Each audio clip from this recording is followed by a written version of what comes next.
Hello, in this video we are going to discuss the investigations or the diagnosis of the heart failure. Now these are the list of investigations used to diagnose the heart failure. First is the chest x-ray. Now chest x-ray, so you will see many abnormalities or like many finding in the chest x-ray. First is the cardiomegaly.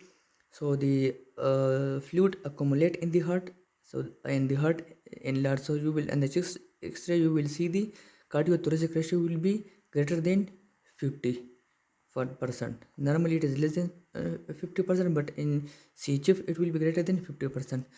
Next is the abnormal distension of the upper lobe pulmonary veins. You see that the pulmonary veins are distended, so they occupy a larger space. So the diameter here is increased and they show the distension of the pulmonary veins. Next is the vascularity of the lung field becomes prominent. These are the vessels, like the blood or the fluid accumulate in the pulmonary veins, so they will become distended or dilated, and you will see these distendeds are more prominent pulmonary vessels. And there is also the right and left pulmonary artery dilatation. Here these are the pulmonary arteries, so they become dilated. There will also be the alveolar edema causes a hazy opacification. So this haziness is due to the pulmonary edema due to increase the hydrostatic pressure. And you will also find the pulmonary effusion. This is the pulmonary effusion. The fluid accumulate in the between the pleura. Next is the septal or curly B lines. So when the fluid accumulate in the veins, they will be more prominent, and there will be also the congestion of the or the dilation of the pulmonary lymphatic vessel. Lymphatic vessel will also dilate, and you will see these the lines at the costophrenic angle. This is the costophrenic angle. So this dilatation of the lymphatic vessels are simply called the septal or curly B lines. Okay. Next is the echocardiography, and this is the most important of all the tests of CHFs, and this is the initial test of choice. There are actually two types of the echo. One is transthoracic. The transducer is placed on the chest, and next is the transesophageal. The transducer is placed inside the esophagus, but here the transthoracic is mostly used. And echo is like a ultrasound of the heart. Okay, and it shows various the heart structures is a real two-dimensional slice, like you see the heart is shown here. So it is used to identify the heart structure and the function. Okay, and every patient with the congestive heart failure must undergo echo to evaluate ejection fraction. So ejection fraction is actually the function of the left ventricle, and it is determined by the echo. Useful in determining various systolic, whether systolic or diastolic dysfunction predominates. So it is used to differentiate systolic or diastolic dysfunction.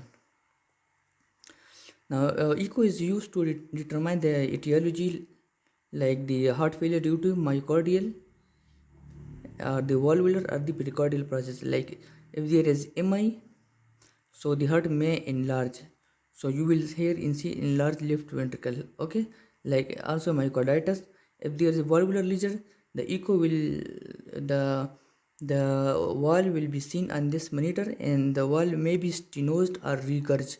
So echo is used to see the walls. And there will also be, like if there is pericardial effusion, so echo will be able to identify this. And these are all the causes of congestive heart failure, but it is actually used to find the cause of the congestive heart failure. Next is the function. It estimates the ejection fraction. Now you know, so that in the systolic dysfunction, the ejection fraction is reduced. It is less than 40%, and in the right, in the diastolic dysfunction, the ejection fraction is preserved. So it is used to differentiate between these two. It also shows chamber dilatation structurally and also the hypertrophy. Next is the B-type natriuretic peptide. It is actually a peptide hormones of 32 amino acids. The left ventricle secrete or the produce the B in P. It is actually a prohormone. When it is secreted, it is of the 108 amino acid, but it is converted into a 32 amino acids, active and inactive amino acids, which is called the NT-proBNP. It is of 76 amino acid. Okay, now BNP, it is released by the left ventricle, particularly in response to increased pressure and volume overload, as in CHF. You know, in CHF the heart is unable to pump blood.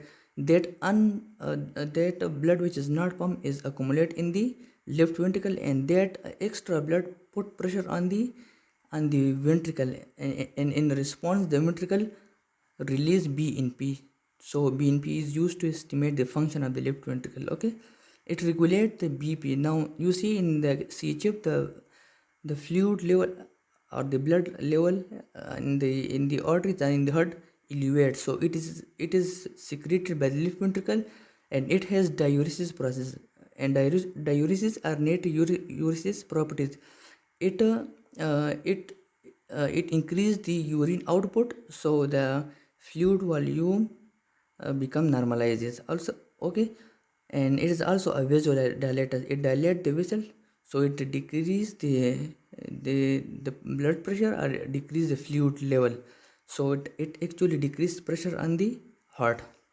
And it is also a diagnostic marker of the CHF. When it is very elevated, it is a diagnostic of the congestive heart failure. Okay, circulating levels are elevated in condition like left ventricular systolic dysfunction.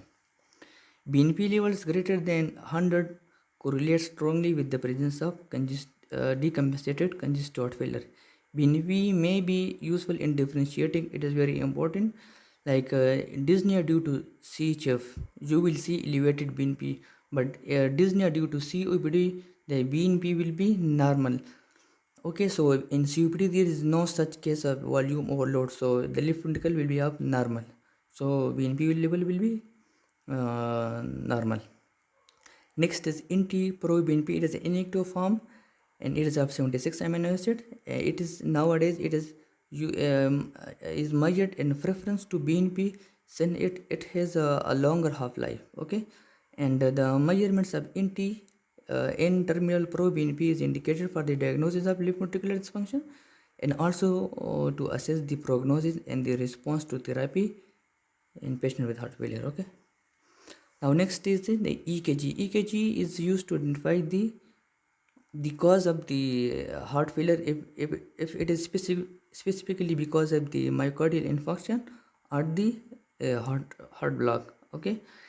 Now you know that anemia can also cause the heart failure. We have all discussed the causes of the heart failure in some other video. You can watch that. So in anemia can also cause high cardiac output heart failure.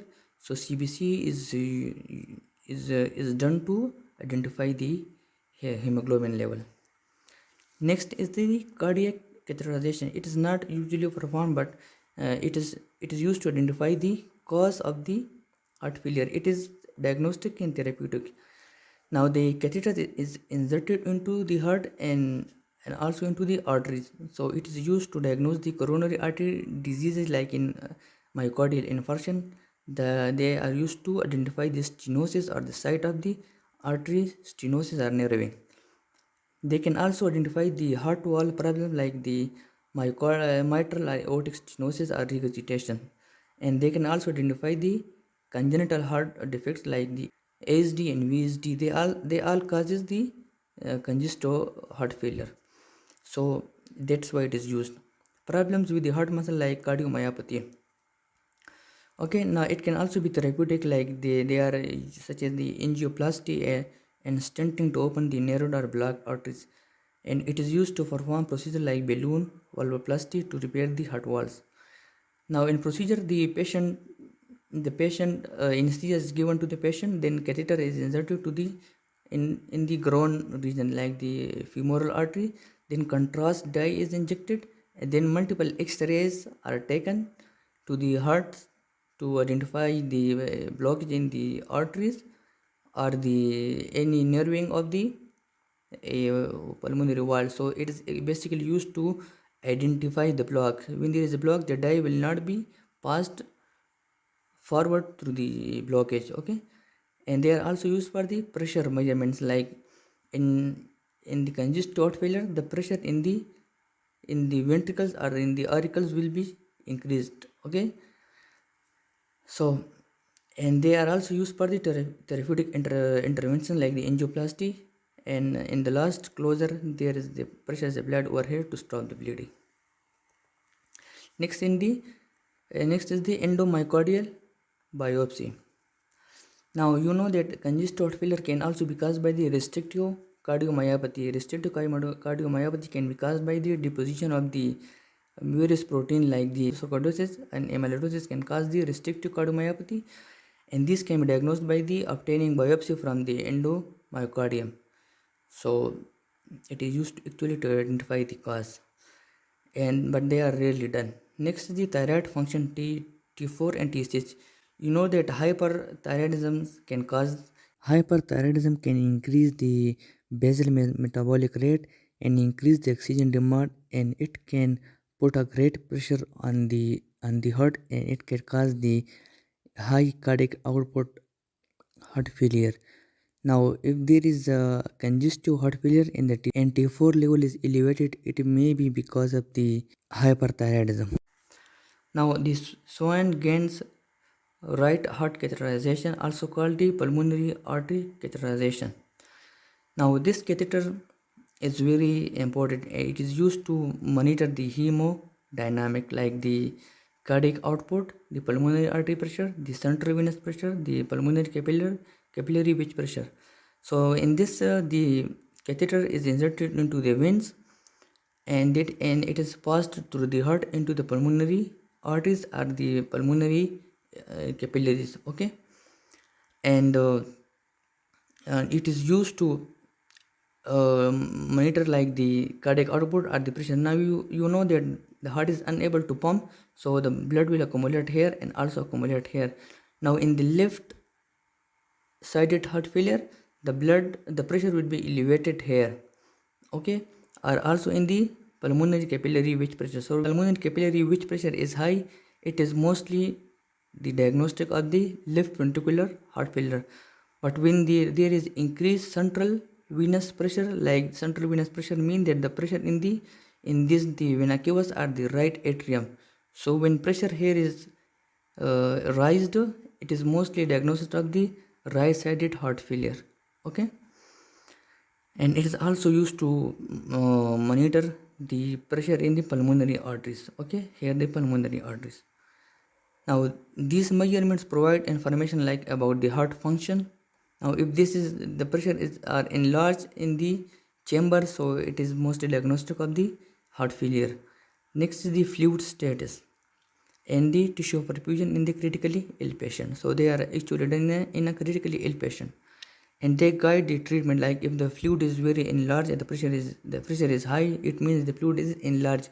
So various vasodilator or the diuretics can be given. So it actually guides the treatment, and it distinguishes the congestive heart failure from ARDS. Okay, now if the pulmonary capillary wedge pressure is high, it means that the pressure in the left atrium is high, and it is actually high in the congestive heart failure.